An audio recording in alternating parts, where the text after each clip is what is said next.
I'm live. Hello. Good afternoon.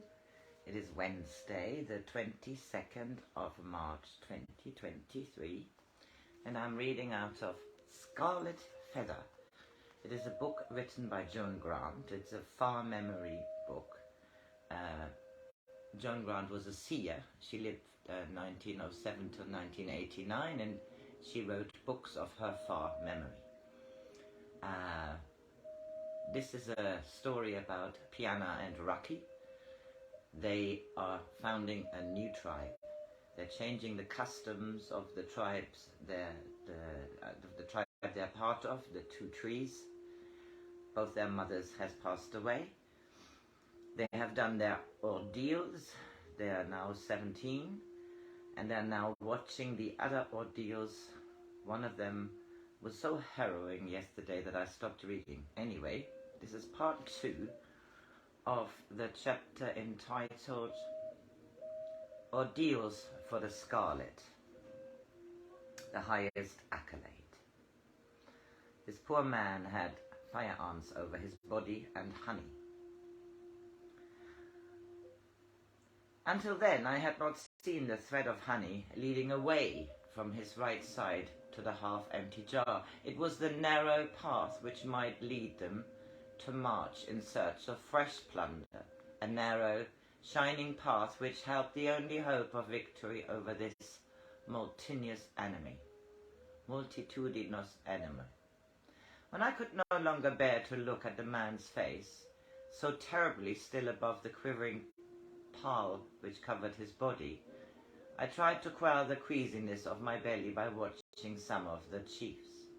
There was a cold smile on the mouth of the leaping waters. To him, this deliberate cruelty was a sensuous enjoyment. It held the warmth he had never found in women, the satisfaction deeper than a good smoke. The chief of the thundering heads betrayed his inward anxiety only because his skin over his knuckles was pale with the strain of his clenched hands. He had taken care that his face was expressionless, that the muscles of shoulders and thighs were loosely flexed, but the hands betrayed his tension. Would he have understood a little of what I felt for Raki, or was he thinking only of the honor of his tribe? Some of the older chiefs, who must have seen this ordeal many times, did not have to pretend indifference. The ordeals were part of the tribal laws, a duty to be undertaken according to customs, but having no quality of honor or compassion. Only the chief of the Smiling Valley made no effort to conceal his repugnance. It was obvious that he had intended the spectacle only because to refuse would have lost him the protection of the 30 tribes. He avoided looking at the ordeal. He let his pipe go out and then sent his son to fetch a brand from the nearest fire, and remained oblivious that this interruption was considered a breach of courtesy. He scratched his comfortable belly slowly and reflectively, and then took one moccasin and appeared to be entirely absorbed in taking a thorn from his foot. The pose of boredom was well done, but I knew he was feeling nearly as sick as I was. If we had not already decided that our tribe must go south, I would have known it then. Suddenly a sigh went up from the watching circle.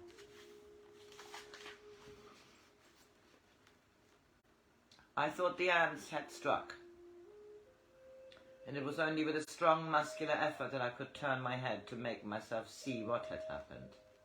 The ants had found a new source of honey and were surging towards it with such eagerness that in some places they were 3 or 4 deep on the ground. There were islands of skin showing among the black torrent. The island widened as though a river flowed was suddenly subsiding. There was still a thick black ring around his navel where the near guards of the enemy host gorged themselves at the pool before seeking new hunting grounds. Now, less than 100 remained. These seemed to hear an order from one of the leaders, for they scurried in the direction of the half-empty jar, plunging fearlessly of the precipice of knee or shoulder to stagger on through the forest of grass blades. The chief of the thundering head stood up, drew his hunting knife to slash through the thongs on the man's wrists and ankles, and lifted to his feet the man who had won new honor for his tribe. Then with his forefinger he traced the tribal mark on the forehead and breast of the Scarlet Feather. His son came forward and handed the lighted brand to the chief, who set fire to the jar of honey on which the ants still feasted. The flames blazed up. It was the ants, not the man, which were no longer useful. I expected to be able to speak with Raki before he went to prepare for his ordeal, but he must have decided it was easier for both of us not to try to put our thoughts into words. A crowd had gathered on the slopes leading to the Eagle Rock, but I went with the chiefs to join my tribe on the edge of the pool into which Raki must dive. The deep waters looked no larger than a long canoe, and the crag towered into the sky above it. Could Raki see from up there that only a quarter of the pool was safe, and that in the rest the treacherous rocks lurked just beneath the surface? Could he see them, or would the cloud shadow make him misjudging the colour of the water? Dorok, Gorky and Takini were close to me, but I did not notice Narok until I heard a quiet voice say, "He will not fail, Piyanah. He has not betrayed his eyes, nor the light of his heart, as I had done. I was divided between the will to die and the will to live. That's why I was caught between the two sides of the water, until you and Raki brought me fully to life again." "He's ready!" It was a shout from someone in the crowd. The height seemed to have made Raki look shorter and broader. Narok gripped my arm.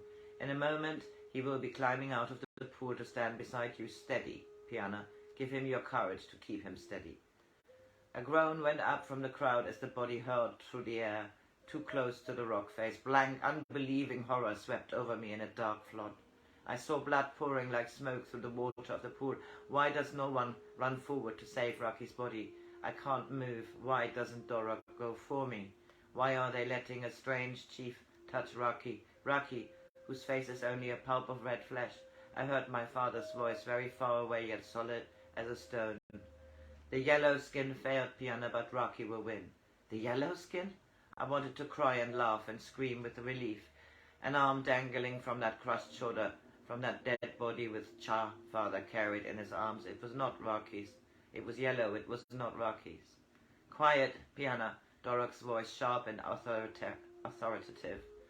I realized my shame that a convulsive sob had burst out of me. "I'm sorry, Dorok. I didn't know that 2 men were going to dive. I thought it was Raki. Why are they waiting, Dorok?" "For the blood to clear from the pool. It will not be long now." A desperate call for help formed into words inside my head. "Great Eagle, please remember your rock and give the power of your wings to Raki. Great fish, make him wise in water. Great hunter, protect him. Protect him." Raki stood far above me on the towering pinnacle, his hands stretched above his head as though he was thanking the lords of the sky. Slowly, so very slowly, he plunged down through the air, his body curved like a bow, his arms steady as gliding wings. "He's going to do it, he's going to." Dorok was exultant. I saw Raki flash by into the green water. I heard a shout of acclamation go up from the watching thousands. I saw him break surface, shaking the water from his eyes. Then I felt his arms, wet and real and alive, around my shoulders. I was trying to thank the great hunters, trying not to fling my arms around him, trying to say calmly, "I knew you were going to be safe, Raki." But most of all, I was trying not to weep for joy, because our happiness was safe between our hands, though I had thought it crushed to pulp at the foot of the Eagle Rock. Wow. Now, that was quite a chapter.